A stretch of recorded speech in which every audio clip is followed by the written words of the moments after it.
আজিৰ পৰা কপিলৰ হাতখনৰ চিকিৎসা হ'ব। আমি আজি যাব ওলাইছো এই ৰুম এৰি পেলাই। আজি আমি কপিলক হস্পিটেলত এডমিট কৰিম। কপিল ৰেডি হৈ গ'ল, আমি বেগ চেক পুৰা বাধা হৈ গ'ল।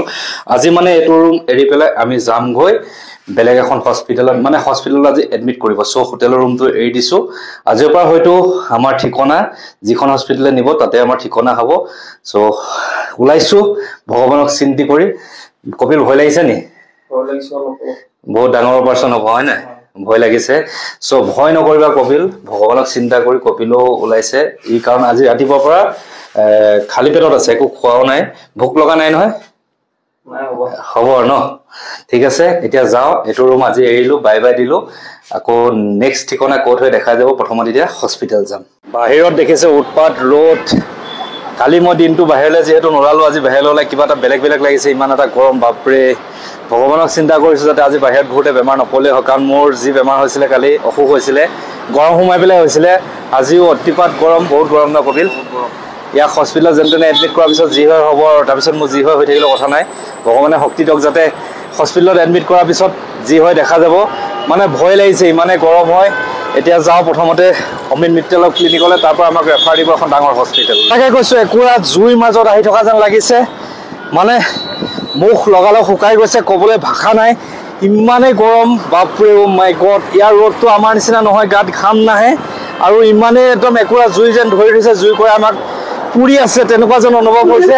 খোজকাঢ়ি কাঢ়ি আহি আছো, কাৰণ য'ত আছিলো হোটেলৰ পৰা বেছি দূৰ নহয়, সেইবাবে একো কেব চেব লোৱা নাই, খোজকাঢ়ি আহি আছো। কিন্তু একেবাৰে দেহা মৰি গৈছে, বহুত গৰম আৰু ক'বলৈ ভাষা নাই। আহি পালোহি ডক্টৰ অমৃত মিত্তাল ক্লিনিক।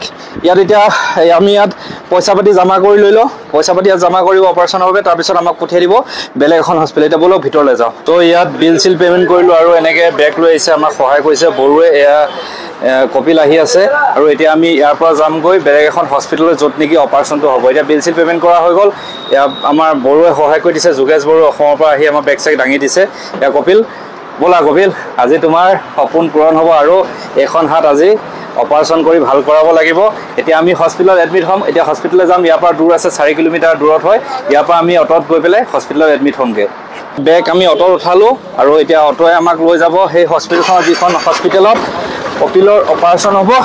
আৰু আপোনালোকক সেই হস্পিটেলখন দেখাই আছোঁ। এতিয়ালৈকে আমিও গম পোৱা নাই ক'লৈ যাম, গতিকে চাই থাকক ভিডিঅ'টো শেষলৈকে। চ' আমি পালোহি সেই হস্পিটেলখন, যিখন হস্পিটেলত কপিলৰ অপাৰেশ্যন হ'ব। এইখনে হ'ল হস্পিটেল ইউনিক হস্পিটেল।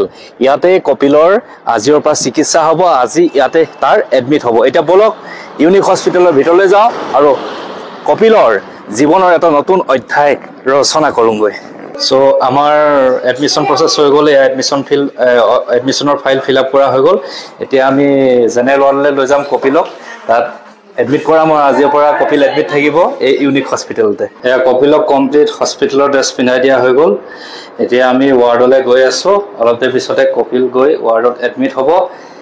যিটো মানে মিছনৰ কাৰণে আহিছিলোঁ, মিছনটো কমপ্লিট হ'বলৈ গৈ আছে।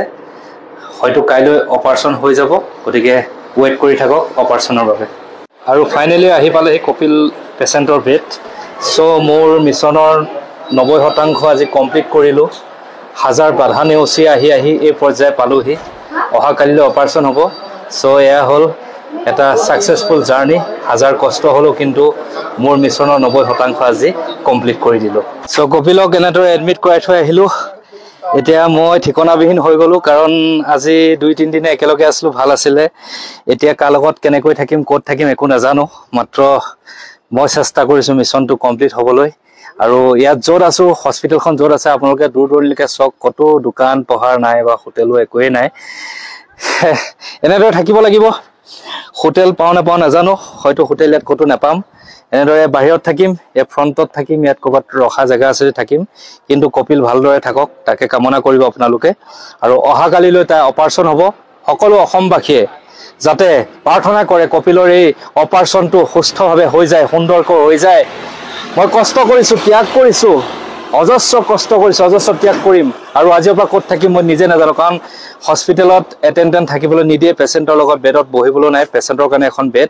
মই মাত্ৰ ঘূৰি ফুৰিম, এই ৰাস্তা পদূলিয়ে ক'ৰবাই ঘূৰি ফুৰিম, কাৰণ ইয়াত হোটেলো ওচৰে পাঁজৰে নাই। আমাক য'ত ভৰাই দিলে এই হস্পিটেলখন য'ত আছে ইউনিক হস্পিটেল, তাৰ একদম আপোনাৰ ক'তো এলেকা নাই, মাত্ৰ এখন গাৰ্ডেন আছে। এনেদৰে চব মুকলি এটা পৰিৱেশ, য'ত নেকি খাবলৈ এখন হোটেল নাই, দোকানো নাই, থকাটো দূৰৰ কথা, তথাপিও বিচাৰিবলৈ চেষ্টা কৰোঁ ক'ৰবাত পাওঁ নেকি।